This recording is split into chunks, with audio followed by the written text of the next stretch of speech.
আজকে আমাদের মূল বিষয় হলো আমরা হলাম আগরতলা পূর্ব জেলার ঈদ জোন থেকে আমরা আমাদের মেয়র স্যারের নির্দেশে যে আগরতলা পরিষ্কার পরিচ্ছন্ন রাখা এবং ট্রাফিক যানমুক্ত রাখা এই উদ্দেশ্যে নিয়ে আমরা কাজ করে চলছি।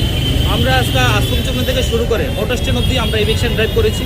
এই ড্রাইভ চলাকালীন আমরা কয়েকটা অনঅথরাইজ স্ট্রিট ভেন্ডার আমরা এগুলোকে রিমুভ করেছি এবং কয়েকটা আনঅথরাইজ সাইনবোর্ড এগুলো আমরা রিমুভ করেছি এবং কয়েকটা দোকানকে আমরা স্পট পেনাল্টি ফাইন করেছি। 1000 করে 4-5টা দোকানকে আমরা ফাইন করেছি এবং আমরা ওদেরকে বলেছি আগামী দিনে আমাদের অভিযান থাকবে এবং আইনত পরবর্তীকালে আইনত ব্যবস্থা নেওয়া হবে।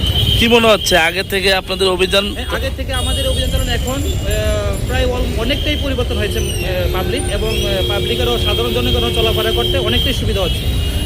এই অভিযানকে আগামী দিনে আজকেও আছে, আগামী দিনেও থাকবে। উদ্দেশ্য একটাই, আমাদের মেয়র স্যারের উদ্দেশ্য একটাই যে আগরতলা পরিষ্কার রাখা এবং ট্রাফিক যানজট মুক্ত রাখা এবং আমাদের এমসির পক্ষ থেকে যে পরিষেবা সাধারণ জনগণকে দেওয়া হয় এই পরিষেবা থেকে যেন কেউ বঞ্চিত না হয়, এটা আমাদের মেয়র স্যারের করা নির্দেশ আমাদেরকে দিয়েছেন এবং আমরা নির্দেশ পালন করার জন্য চেষ্টা করছি। এতটুকু।